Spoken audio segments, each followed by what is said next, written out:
3월 16일 오늘의 말씀은 누가복음 18장 31절에서 43절입니다. 예수께서 12제자를 데리시고 이르시되 보라, 우리가 예루살렘으로 올라가노니 선지자들을 통하여 기록된 모든 것이 인자에게 응하리라. 인자가 이방인들에게 넘겨져 희롱을 당하고 능욕을 당하고 침뱉음을 당하겠으며 그들은 채찍질하고 그를 죽일 것이나 그는 3일 만에 살아나리라 하시되 제자들이 이것을 하나도 깨닫지 못하였으니 그 말씀이 감추었으므로 그들이 그 이르신 바를 알지 못하였더라. 여리고에 가까이 가셨을 때에 한 맹인이 길가에 앉아 구걸하다가 무리가 지나감을 듣고 이 무슨 일이냐고 물은데 그들이 나사렛 예수께서 지나가신다 하니 맹인이 외쳐 이르되 다윗의 자손 예수여 나를 불쌍히 여기소서 하거늘 앞서 가는 자들이 그를 꾸짖어 잠잠하라 하되 그가 더욱 크게 소리질러 다윗의 자손이여 나를 불쌍히 여기소서 하는지라. 예수께서 머물러 서서 명하여 데려오라 하셨더니 그가 가까이 오매 물어 이르시되 내게 무엇을 하여 주기를 원하느냐. 이르되 주여 보기를 원하나이다. 예수께서 그에게 이르시되 보라, 내 믿음이 너를 구원하였느니라 하시매 곧 보게 되어 하나님께 영광을 돌리며 예수를 따르니 백성이 다 이를 보고 하나님을 찬양하니라. 현실밖에 볼 수 없는 성도의 삶은 불행합니다. 그들은 삶에서 만나는 모든 일들로 생기는 두려움 가운데 살아갈 수밖에 없기 때문입니다.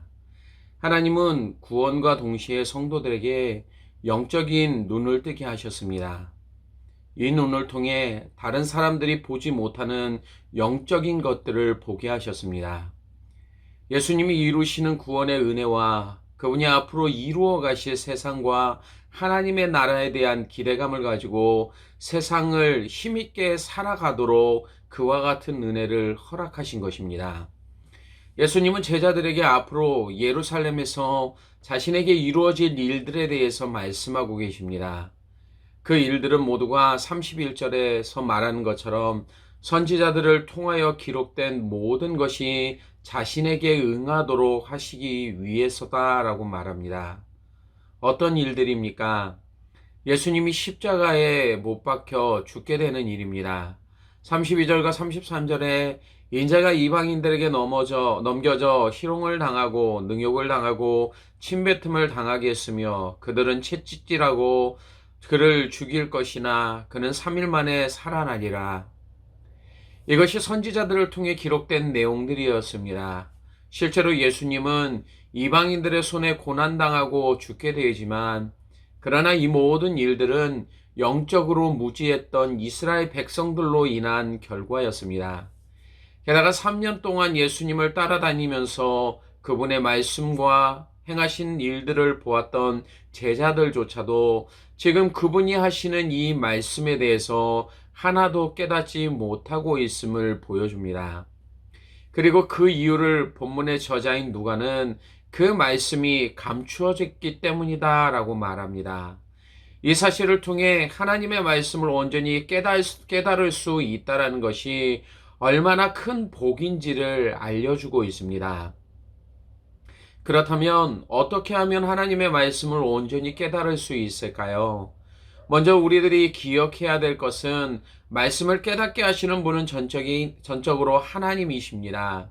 특별히 하나님의 깊은 것까지 통달하시는 성령님께서 우리의 마음의 문을 여시고 깨닫게 하실 때만 가능합니다. 그렇다면 어떤 자들에게 하나님은 이러한 은혜를 주십니까? 오늘 말씀에서 예수님께 고침을 받았던 한 맹인의 모습을 통해 살펴보기를 원합니다. 맹인은 여느 때와 마찬가지로 길에서 구걸을 하고 있었습니다. 그때 사람들의 웅성이는 소리를 듣게 됩니다. 그는 무슨 일인지를 알기 위해 사람들에게 물었고 나사렛 예수가 지나가신다라는 말을 듣게 됩니다. 그러자 그는 외치기 시작합니다. 38절에 다윗의 자손 예수여 나를 불쌍히 여기소서. 그의 외침에서 우리는 두 가지 사실을 발견하게 됩니다. 첫째는 그는 예수님을 향해 다윗의 자손이라 라고 부르고 있습니다.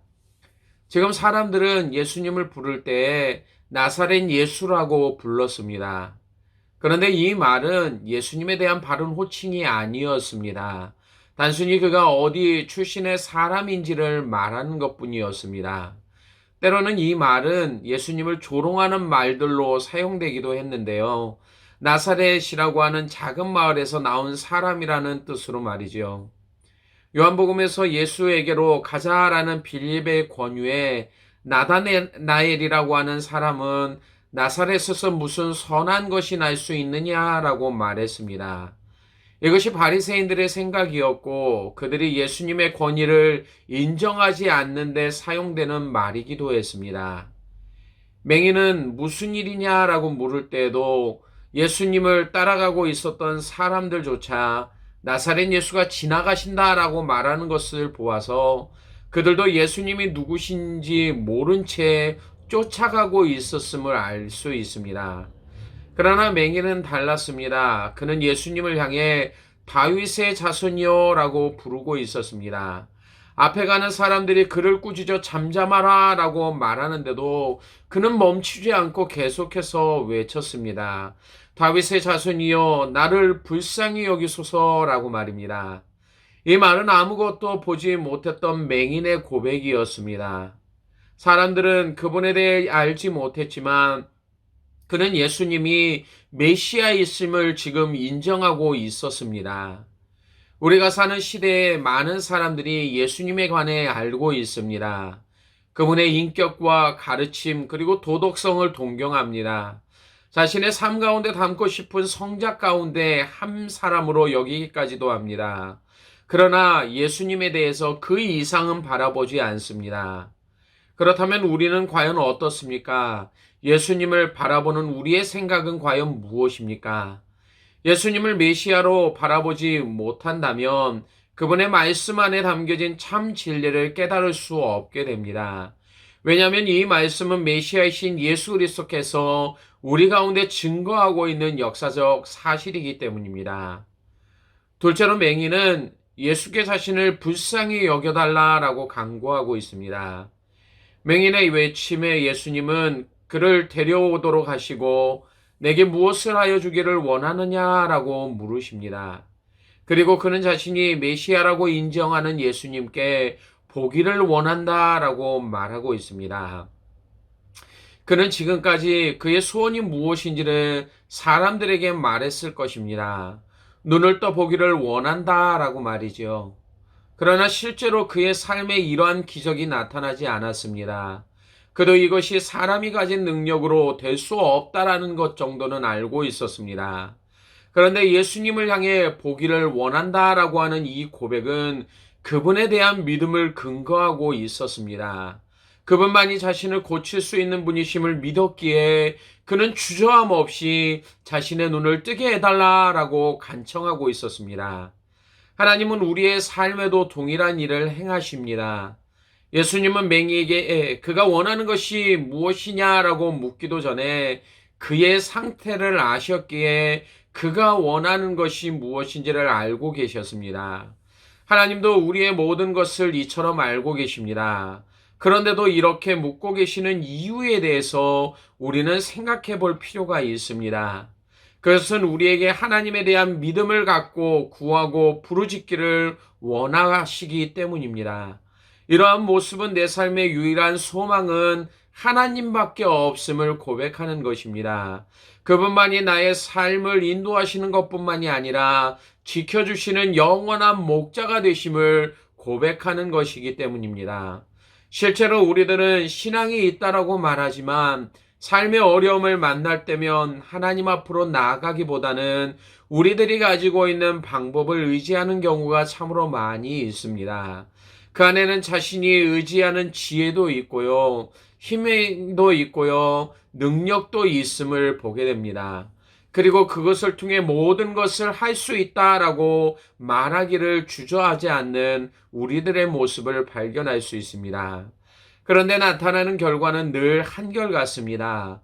그 어떠한 변화도 없이 여전히 삶의 문제와 어려움 속에서 점점 더 고립되어져 가는 자신을 발견하게 됩니다. 예수님은 42절에 보라 내 믿음이 너를 구원하였느니라 라고 말씀하십니다. 볼 수 없는 눈을 가지고 있었지만 영적인 눈이 밝아 예수님을 메시아로 볼 수 있었기에 그는 믿음을 가지고 그분의 도우심을 구했고 이와 같은 결과를 얻을 수 있었던 것입니다. 예수님은 누가복음 18장 8절에서 예수님이 재림하는 마지막 때에 일어나는 일들에 대해서 말씀하셨습니다. 내가 너희에게 이르노니 속히 그 원한을 풀어주리라. 그러나 인자가 올 때에 세상에서 믿음을 보겠느냐 하시느냐라고 말씀하십니다.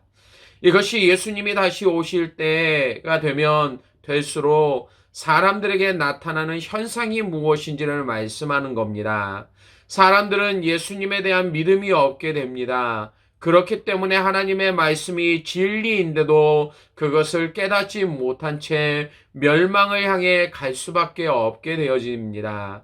결국 하나님의 말씀을 깨달을 수 없다라는 것은 그들의 삶에 아무런 소망이 없게 된다라는 것을 예수님께서 지금 말씀하고 있는 것입니다. 사랑하는 성도 여러분, 과연 여러분들은 오늘도 하나님의 말씀을 온전히 깨닫고 진리를 붙드는 삶을 살아가고 계십니까?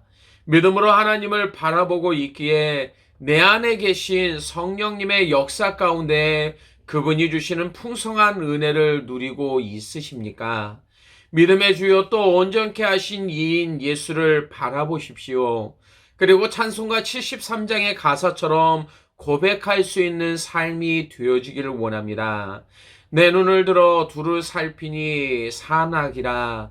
날 돕는 구원 어디서 오나 그 어디서 하늘과 땅을 지은 여호와 날 도와주심 확실하도다.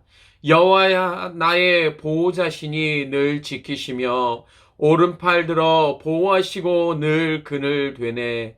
낮에는 해가 상치 못하고 또 밤이 달이 나를 해치 못한다라고 하는 이러한 고백을 통해 오늘도 하나님께 대한 온전한 믿음을 가지고 깨달음과 함께 풍성한 은혜를 경험할 수 있는 그러한 축복의 삶을 사실 수 있는 저와 여러분이 되시기를 주님의 이름으로 간절히 축원합니다. 기도하겠습니다.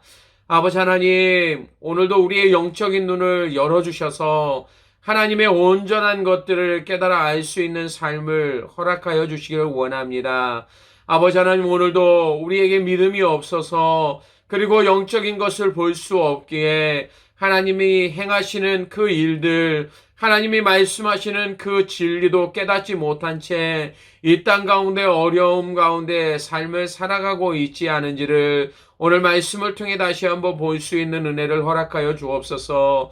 아무것도 볼 수 없는 맹인이었지만 영적인 눈이 열려 예수 그리스도를 보고 그분 앞으로 나가 의지했던 삶의 모습이 오늘도 우리의 삶이 되게 하여 주시고 이러한 삶을 통해 날마다 하나님의 풍성하신 은혜를 맛볼 수 있는 믿음의 삶을 살아가는 자들이 될 수 있도록 인도하여 주시옵소서. 오늘도 우리의 영안을 밝히 열어주셔서 하나님의 진리를 알게 하시고 보게 하셔서 날마다 그 가운데 온전히 하나님만을 바라보며 기쁨을 누릴 수 있는 복된 삶을 살아갈 수 있도록 함께하여 주시기를 원하오며 예수님 이름으로 기도드리옵나이다. 아멘.